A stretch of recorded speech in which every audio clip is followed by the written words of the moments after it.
My name is Carmen. I'm on Dashlane's people team, and I've been working closely with Shannon on our marketing team to develop a training that's focused on nurturing an inclusive environment at Dashlane through language. I will go over the main reasons why this is important at Dashlane shortly, but I wanted to start with some of the terminology first, which you can also find on our diversity, equity, inclusion, and belonging confluence page.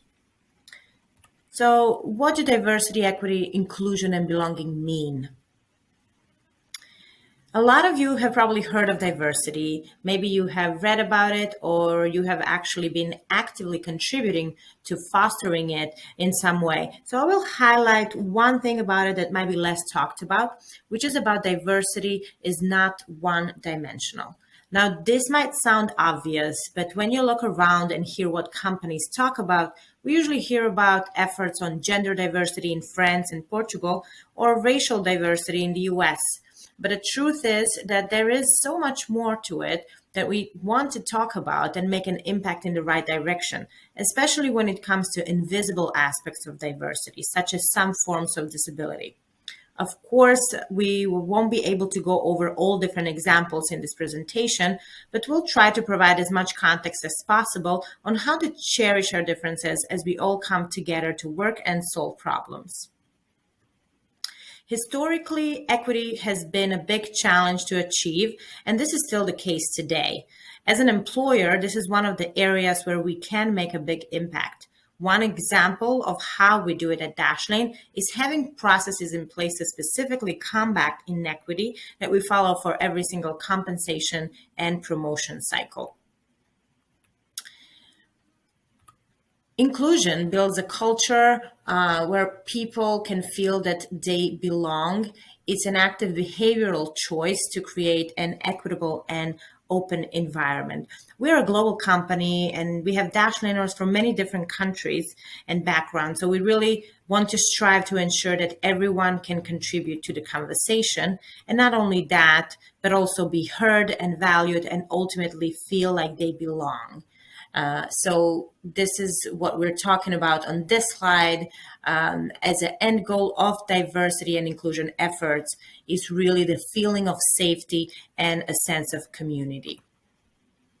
So why is this important to Dashlane? You might notice the word systemic on this slide. It's underlined because we want to make sure that this is the focus for all the work that we are doing. We want to make it clear that this work is not about checking off the box, and this means that we sometimes won't see progress quickly or clearly, but the practices we are putting in place will over time contribute to a long-term progress versus a quick visible win. There are several reasons why this work is important to Dashlane. One is that diversity of thought help us approach problems in novel ways, opens our mind to new possibilities for our product and company, and increases our empathy for our customers and colleagues. We have a diverse pool of customers who really rely on us to help them navigate a complicated digital world. We need to mirror them to better understand and anticipate their needs. This is why one of our most important company values is to put our customer first. We also believe that everyone deserves to work in an environment where they feel comfortable being their authentic self. We recognize that our privilege as an employer allows us to work towards righting inequalities in the workplace. And this is why one of our company values is inclusivity, empathy, and humility. And lastly, it's a good business decision, as many studies support that diversity increases company performance. So how do we contribute to systemic change at Dashlane? As some of you might remember at the very beginning of diversity, equity, inclusion, and belonging work at Dashlane, we spoke to Algolia, which is a French startup, and have since met with dozens of companies to discuss different strategies when it comes to diversity, equity, inclusion, and belonging in the workplace. When looking for some of the best practices, we try to look past companies' website and their LinkedIn profiles to really ensure we are carefully examining what strategies are most impactful. And this is what led us to focus on 3 pillars of impact. The first one being internal processes. So these are really processes within the entire company. And while some of the examples here are listed, it might seem that we are talking about mostly processes that fall under the people team umbrella. The truth is that basically any process within our company, regardless of department or team, qualifies to be reviewed and improved to contribute to our goals. The second pillar is about education.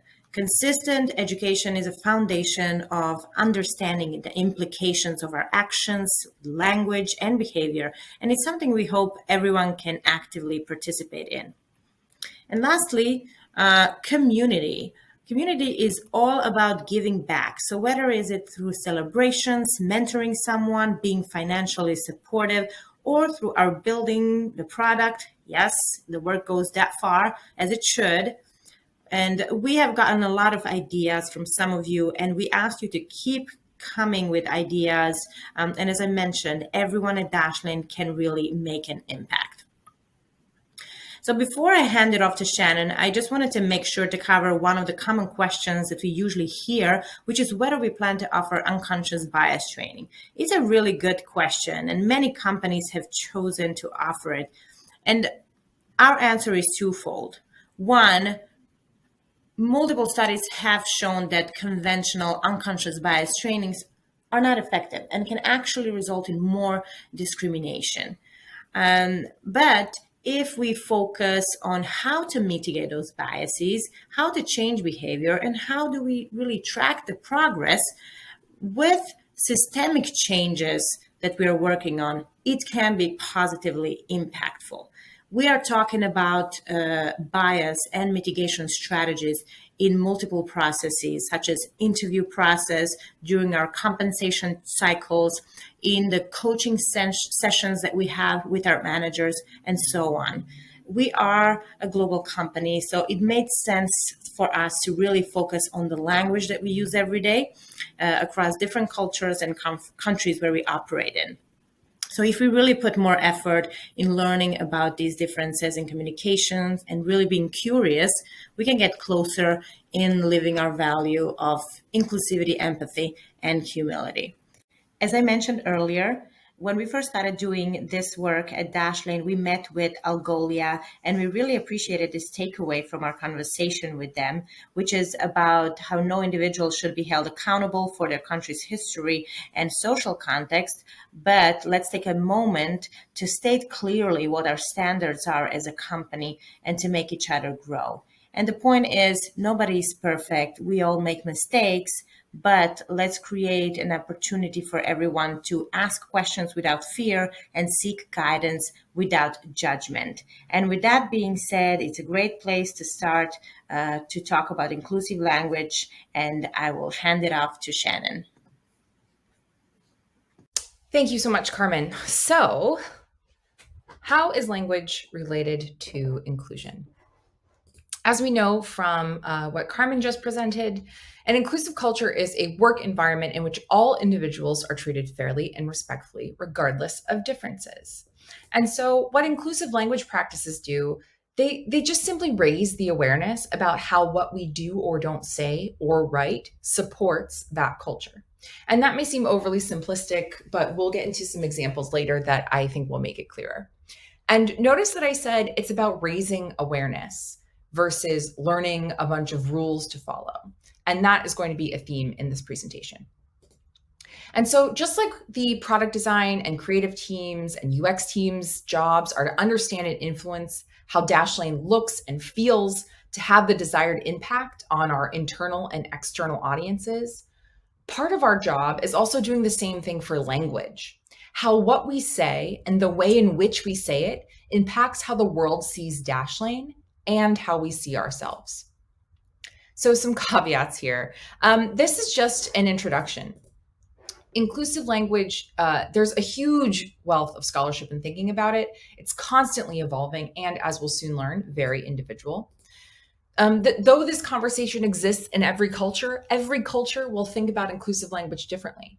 And right now, the conversation is most prevalent in American English. Most people at Dashlane don't speak American English as their first language, but it is the language in which we officially do business. So these conversations do impact all of us and our customers to some extent. And I'm very grateful for our colleagues in all three offices who have reviewed this presentation at different points in time and given their feedback to make sure it is relevant to everyone. And most importantly, progress over perfection. Speaking and writing inclusively is not a science. Lots of this is highly subjective, it's controversial, it's contradictory, or it's just unexplored. And there's a lot of ambiguity here, and we really just need to get comfortable with it as a culture. The point is not to be perfectly inclusive, because that's not actually possible.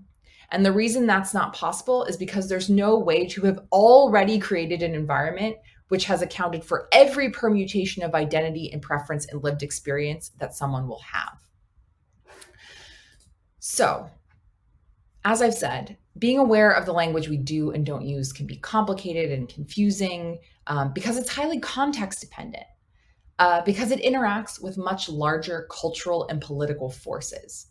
And the intersection of language and your identity, of all of our identities, isn't just a single point. It's this complex interchange where the long roads of history and violence and oppression and segregation and politics and art and media and culture and all of these things come together and influence how people think of themselves and their relationship to others and their relationship to the world right now at this specific moment in time, which is moving constantly. Everyone is at a different point on this complicated intersection. And we don't always know who is where, even when we think we do. And so without this individual background and context for every single person that we meet, preferences for certain language over other language may feel arbitrary, or worse, it could feel frivolous and trivial to some people. So what I most want to impart here is that when an underrepresented group or an individual that is part of a marginalized population expresses a preference for certain language, they're not doing it just because it's fun for them and annoying and inconvenient for everyone else. They're doing it because there are real social, political, and cultural reasons why people choose certain language. And those things are real even if we don't personally experience them ourselves. So this is usually where people start freaking out because it feels like there's a lot of ambiguity, there's a lot of nebulousness, and also because we all want to do our best. We all come from different backgrounds and cultures. As I said, some of us are speaking English as a second language or third language. And how are we supposed to know what's good or bad to say in different contexts and different languages to different individual people? No one here wants to hurt their friends and colleagues. No one wants to be insensitive toward others. This is already a given. And an inclusive culture is predicated on the assumption that no one has bad intent. No one is trying to hurt anyone else. But the absence of bad intent is not sufficient. We must intend to do good. So people always ask, am I allowed to say this? What's the rule for speaking about that? And I have good news and bad news for you, depending on the type of person you are. There are no rules. It's not about memorizing what to say or not say. It's about raising our collective awareness and creating a culture where we can have these conversations and learn from one another without stigma and judgment. So when we practice inclusive language, we become more aware of words and phrases that people may have sensitivities to, other people's hardships and experiences that we might not see. So think about things like mental health issues, addiction issues, neurological differences, invisible disabilities, sexuality and gender identity. We'll also learn more about people's reasons for preferring certain language, which often have everything to do with their lived experience, which might be entirely different from your own. And we also can become more aware of larger conversations and trends that change the standard for what is acceptable speech. So some examples. Some people with autism or other developmental differences prefer to be called neurodivergent rather than autistic or on the spectrum. It's not everybody, but it's many people. Another example, transsexual is an older term. Many people now prefer transgender or trans to describe themselves. And this is another one that maybe you've seen around in email signatures, Slack, LinkedIn, on Zoom. People with non-binary gender identities may prefer gender-neutral pronouns like they, them, or ze/zer. And these pronouns are more common to see in English than in languages that already have baked in grammatical genders for everything. So just keep that in mind too. So in practice, what might that look like to support our inclusive culture? So, for example, we want colleagues who identify as gay to feel safe and valued.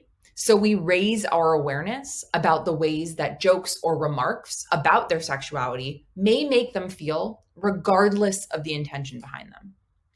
As another example, we want colleagues who identify as immigrants to feel safe and valued. So we raise our awareness about how jokes or remarks about their background or legal status may make them feel, regardless of the intention behind them.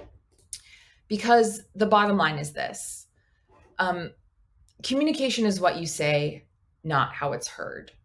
This is an ongoing struggle for me and probably every human being on earth. If you've ever been in any kind of close relationship, you probably know that this is true, right? It doesn't matter if you have the absolute purest, most altruistic intentions. What you do or say can still harm other people because you can't control how the other person will receive it. The fastest way to dehumanize someone is to deny their feelings. We can't tell other people what to care about. And we certainly can't tell other people what should or shouldn't cause them pain based on the experiences they've had in their lives. But compassion and empathy are free resources, and we can give them away freely. And like I said, it doesn't mean that having good intent doesn't matter, or that it's a moot point. It is fundamental. It just means that good intent doesn't exempt anyone from being responsible. So we'll touch on this again right now. Some FAQ.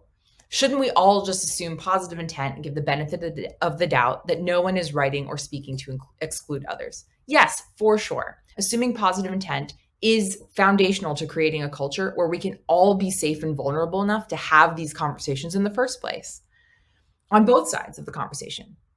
But positive intent doesn't mean that we will never have a negative impact. And positive intent is also not a free pass from accountability. Think about if you accidentally spill hot coffee on someone, you're still going to apologize to them because your actions inadvertently caused harm.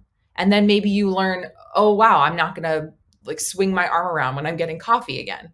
It doesn't mean that you're a bad person for spilling coffee, but you still take responsibility for your actions. Is there a difference between speaking and writing? The only difference is that in a remote context, or whenever you are writing and not interfacing directly with another person, it's harder to read people, to know people, to make personal connections, to understand other people's boundaries. So when we rely more on written communication in a remote environment, we're devoid of context and tone and all of that stuff. And all of those increase the chance of miscommunication, increase the chance of not being able to clarify what we mean, or of not understanding the impact of what we say on others because we can't see their reaction or see their face when we say something. Does inclusive language mean I shouldn't make any jokes? No, not at all. We're a very friendly workplace. And just think about like any other kind of joke.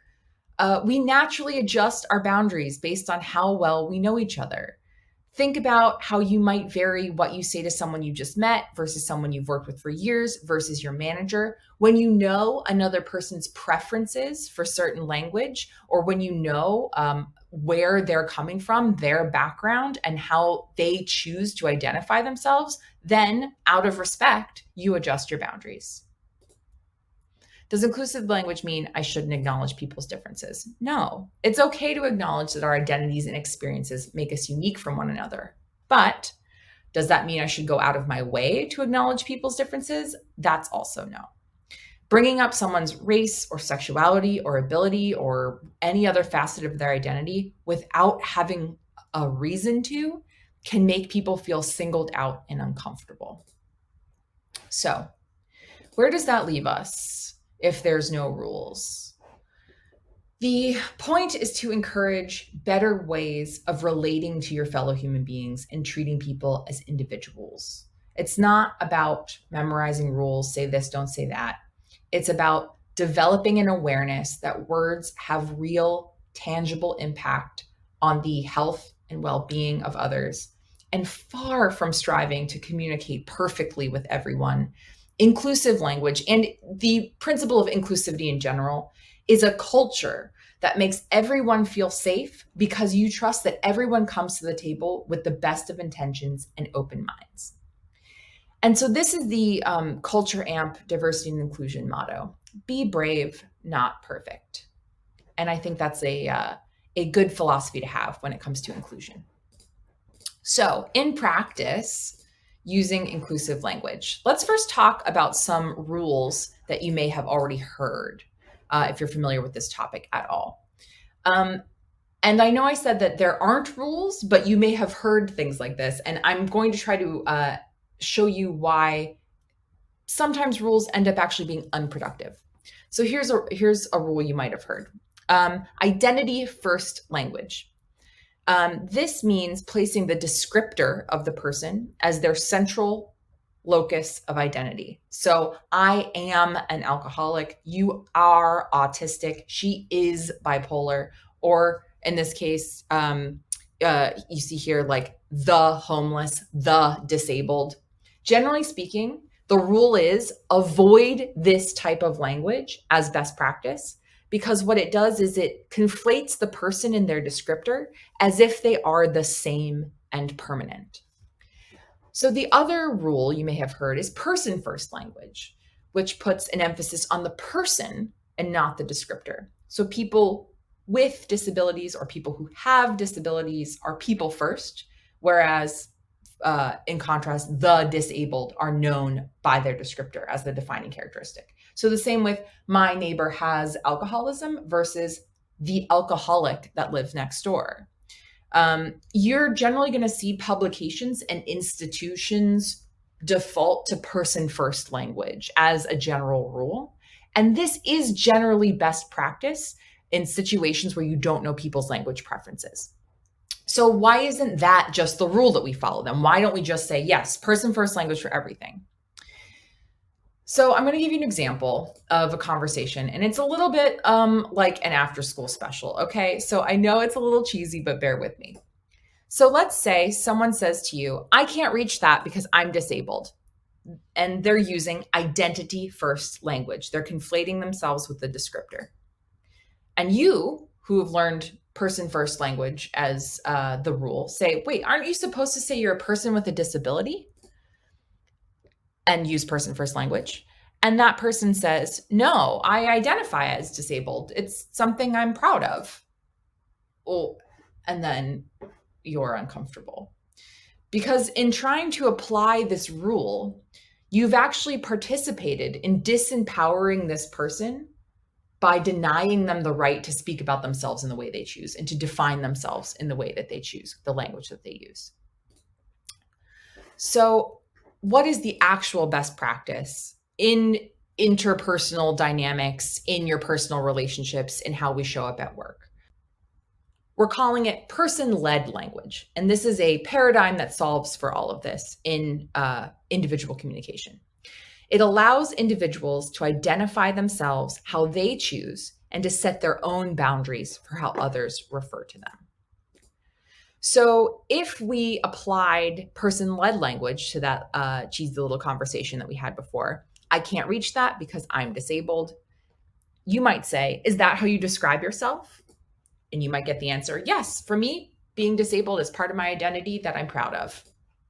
Should I use that language too, you might ask? Sure, you could also say that I have a disability. They're both okay with me. And then, all right, we all feel much better about that. I know that this is awkward, right? Imagining having these kinds of conversations can be awkward. These issues may also never come up. Or someone might just come up to you and say, hi, I'm Shannon, and my pronouns are they, them. And then there's no question about the kind of language that they prefer. But if you do need to ask about preferred language, you can use these two questions. Is that how you describe yourself? Should I use that language too? And person-led language applies across all facets of identity. It's not just talking about disability. That's just the example that I chose. The important thing is that it allows people with marginalized identities to choose which language identifies themselves and not how others want to identify groups to which they do not belong. So the takeaway: for general business communications or in situations where you don't know someone's preferences, it is best practice to use the person first language if you even need to be talking about someone's identity at all.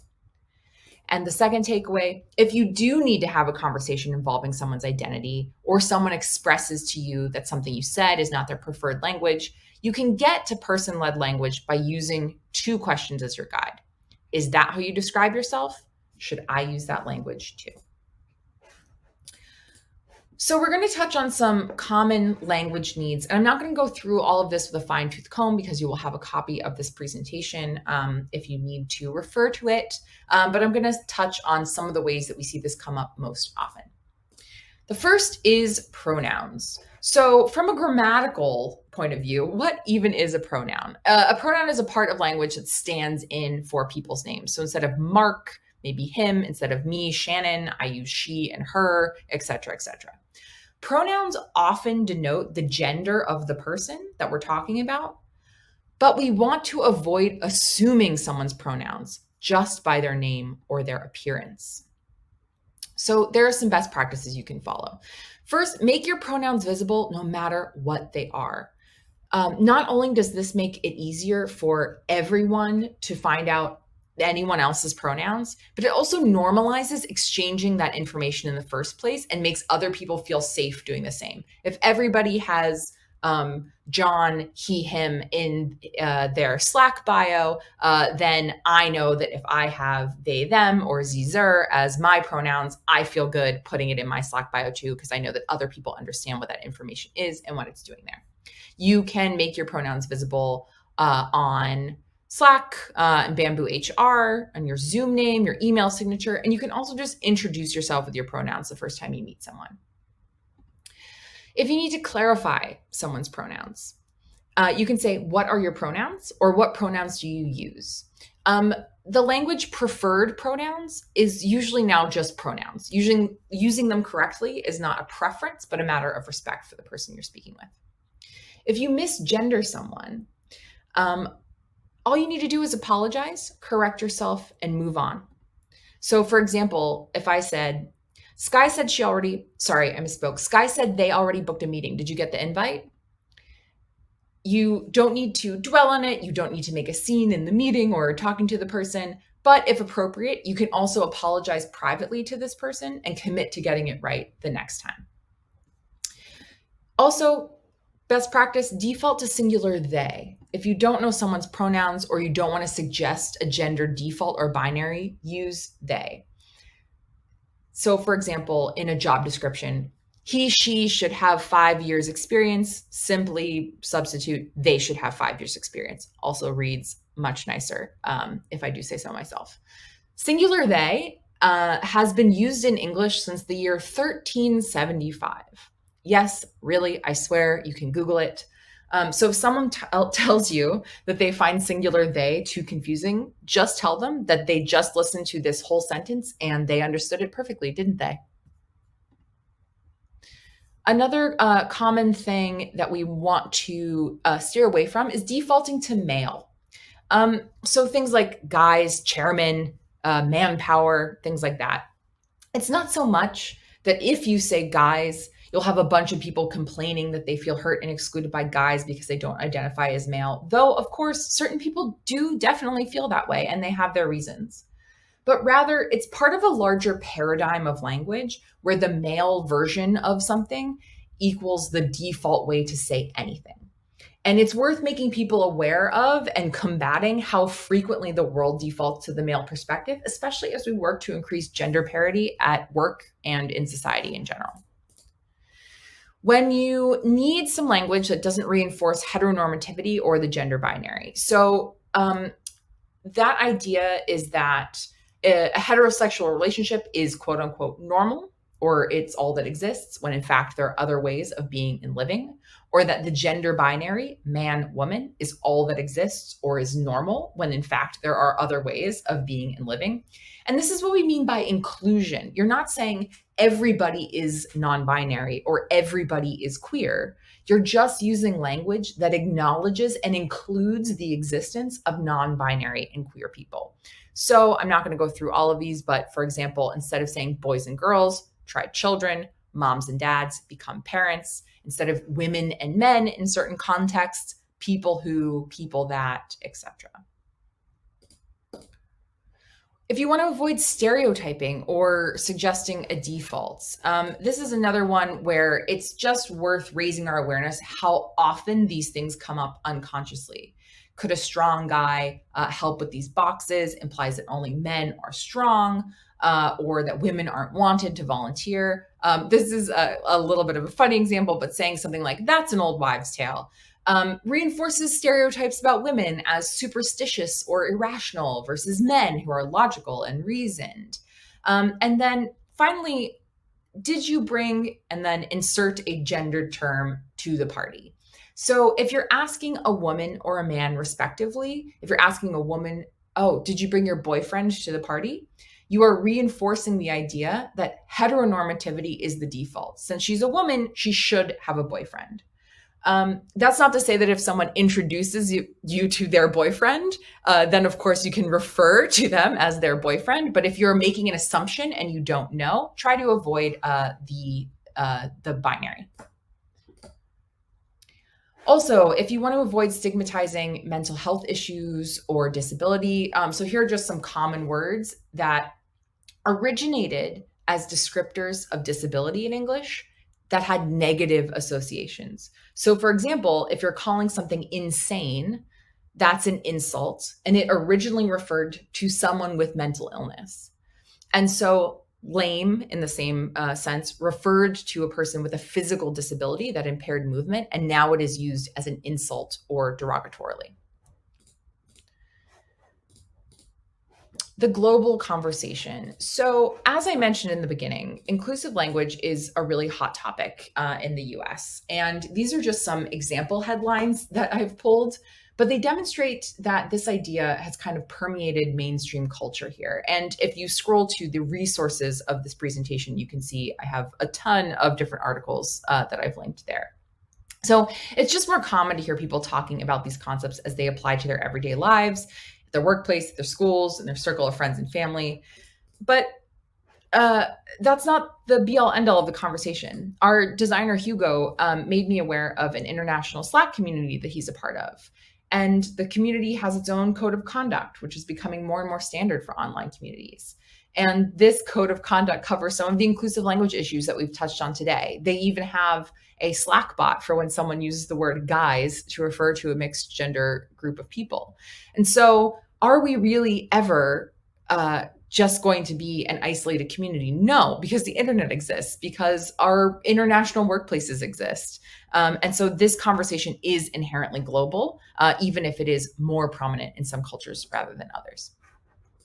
Here's an example from Europe. In Sweden a few years ago, they introduced a gender-neutral pronoun hen, which means that instead of he and she, or in French, il and elle, or in Portuguese, elle and ela, they now had an option for when the gender of the person was unknown.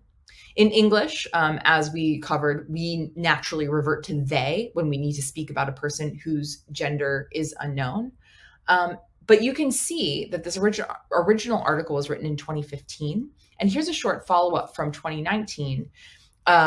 Sweden recently introduced a gender-neutral pronoun. Psychologists say it's already changing the way people think. Researchers conducted a study where they had participants tell a story about two characters in a comic, neither of which had a designated gender. And they found that a majority of the participants used the gender-neutral hen instead of defaulting to the male han. It's interesting that in such a short period of time, just 4 years, a new word, or indeed a new concept, could catch on. But it's not just Sweden. So here's a quick screenshot from a pretty comprehensive wiki called the Non-Binary Wiki, which exists as a resource for people all over the world who do not identify as either male or female only. In other words, people with non-binary or fluid genders. And even though there's no widely accepted gender neutral pronoun in Portuguese, that hasn't stopped a community of non-binary people from having this conversation and proposing a lot of different solutions. And it's the same in French as well. And you can see that there are articles detailing pushes to make French more gender neutral, especially when it comes to parity between gender parity in the workplace. And also this Portuguese blog title, this is just from someone's personal blog. So I'm not saying that this is in the national spotlight in Portugal or in Brazil, but there are people who are thinking about it, who are talking about it, and who are affected by not having the appropriate words to describe themselves in their native languages. Some more examples, a couple handy guides in French with tips on how to remove gender stereotypes from communication, some published by the French Council for Gender Equality, and resources for speaking and writing inclusively, particularly when it comes to gender. So, in conclusion, be brave, not perfect. Brave may sound like a dramatic overstatement when it comes to talking about professional relationships, but it does take real bravery to be vulnerable with people, to admit that you didn't know something or you were wrong, to apologize, to learn to listen without ego if you hurt someone, to learn to give others the benefit of the doubt and assume good intent. It takes bravery to trust that your colleagues are coming to the table in good faith. So brave isn't an overstatement, and we should give ourselves credit for it. So that's it. If you have questions about our diversity, equity, inclusion, and belonging programs, you can talk to Carmen. If you have questions about language usage, you can just @ me, or if you have a question that you think other people would benefit from knowing the answer to, you can check us out, check out the Slack channel Word Wisdom. And yeah, there are more resources at the end of this presentation, so feel free to check out these links. And like I said, a lot of sources for this presentation. Thank you so much.